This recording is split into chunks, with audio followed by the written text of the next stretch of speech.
माँ, एक बार आप उनकी हालत तो देखिए, वो कैसे देंगी आपको इतना दहेज। चुप कर तू मेरे बैल बुद्धि बेटे।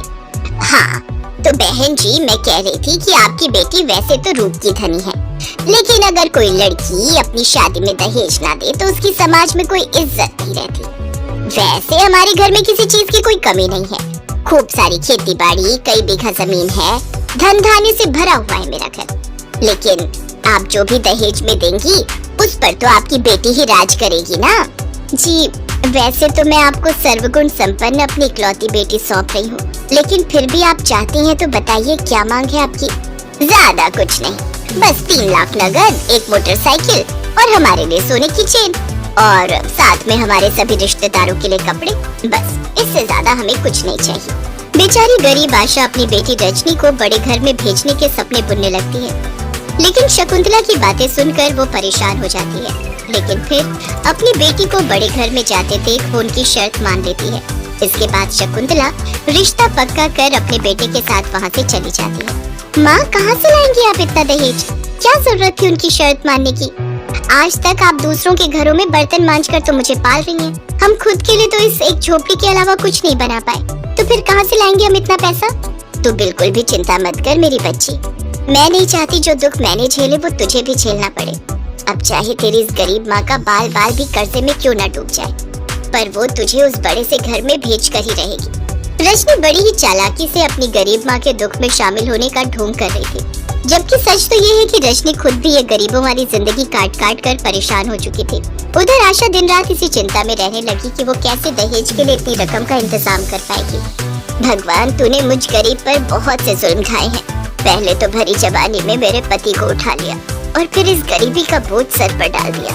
सारी उम्र तो लोगों के घर में कामकाज करने में निकल गई और अब बुढ़ापे में बेटी के दहेज की चिंता वो अलग। ऊपर वाले, तूने तो मेरी किस्मत कुश की कलम से लिख दी, लेकिन मैं अपनी बेटी की किस्मत को बदलना चाहती हूँ और उसे अमीर घर की बहू बनते देखना चाहती हूँ, ताकि मुझ गरीब की तरह उसे भी लोगों के घरों के जूठे बर्तन ना घिसने पड़े। हे प्रभु, मुझे कोई रास्ता दिखा। अपनी फूटी किस्मत के बारे में सोचकर आशा फूट फूट कर रोने लगती है। तभी उसकी नजर अपने घर पर जाती है और वो लाला के पास अपना घर गिरवी रख देती है।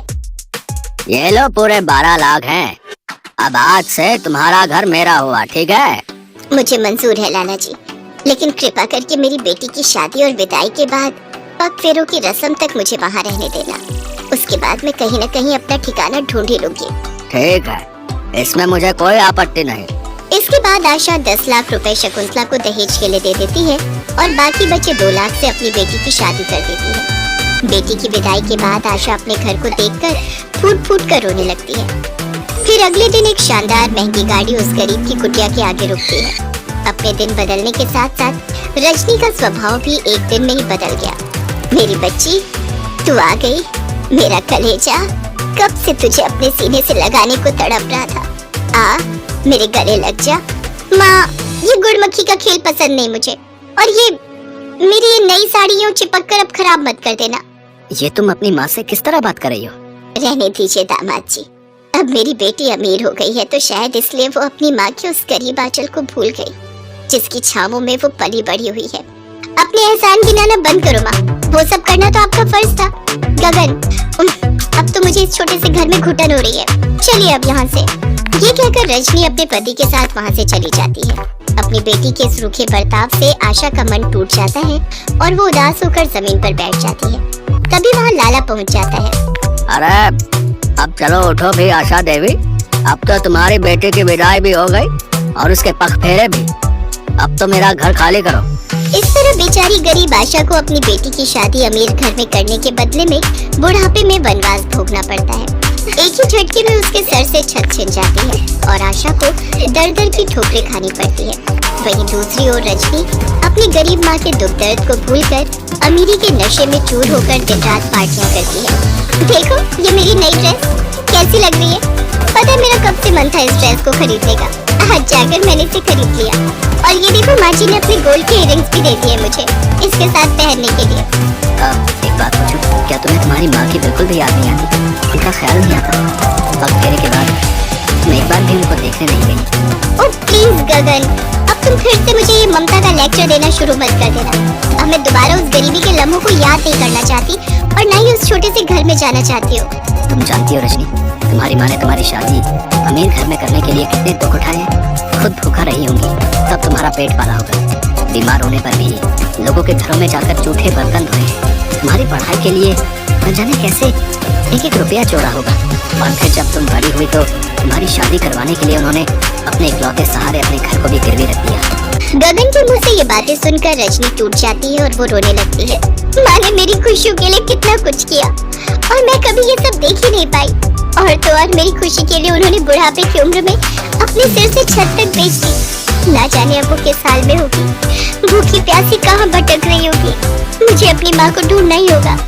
फिर रजनी अपने गांव पहुंचकर सभी के घरों का दरवाजा खटखटाकर अपनी माँ को ढूंढती है, लेकिन वो उसे कहीं नहीं मिली। गगन, मैंने अपनी माँ को सब जगह ढूंढा लेकिन वो मुझे कहीं नहीं मिली। मेरी माँ को बोलो ना वो जल्दी से मेरे पास आ जाए। उनकी बेटी उनको बहुत याद कर रही है। मैं उनके बिना नहीं रह सकती। संभालो अपने आप को रजनी, सब कुछ भगवान पर छोड़ दो।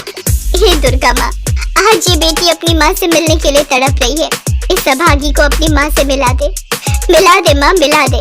मैं अपने हाथों से प्रसाद बनाकर मंदिर में बांट कर आऊंगी माँ। इसके बाद रजनी अपने हाथों से हलवा बनाती है और मंदिर में बैठे भिखारियों को बांटने जाती है। मंदिर के बाहर बैठे भिखारियों में उसकी माँ आशा भी होती है। रजनी भिखारियों में हलवा और पैसे बांट रही होती है कि तभी वो एक बूढ़े भिखारी से कहती है, ये लो बाबा प्रसाद और ये कुछ पैसे आपके काम आएंगे। सुखी रहो बेटी। बाबा, अब यह भागन तभी सुखी हो पाएगी जब वो अपनी माँ से मिलेगी। दुर्गा माँ से मेरी माँ के मिलने की दुआ करो बाबा। दुर्गा माँ किसी को अपने दरबार से खाली नहीं जाने देती। आज वो तुम्हें जरूर अपनी माँ से मिलवाएंगी। उनकी ये सारी बातें उन भिखारियों के बीच बैठी आशा सुन लेती है। वो जैसे ही अपनी बेटी को अपनी ओर आता देखती है तो झट से अपने तन पर फटी मैली चादर से अपना चेहरा ढक लेती है। लेकिन तभी रजनी की नजर उस पर पड़ जाती है। माँ दुर्गा की कृपा से तुम मुझे मिल गई। माँ, मैंने तुम्हें कहाँ नहीं ढूंढा। अपनी बेटी का घर बसाने के लिए माँ का खुद का घर छूट गया। अपनी स्वार्थी बेटी को माफ कर दो माँ। घर चलो माँ। घर तो चला गया बेटी, जो खोया है वो लौट आएगा माँ। अब चलो मेरे साथ। इसके बाद रजनी अपनी माँ को अपने घर ले जाती है और उसे अपने पास रखकर उसकी खूब सेवा पानी करती है। गगन भी आशा का एक बेटे की तरह ख्याल रखता है और उसकी हर जरूरत को पूरा करता है।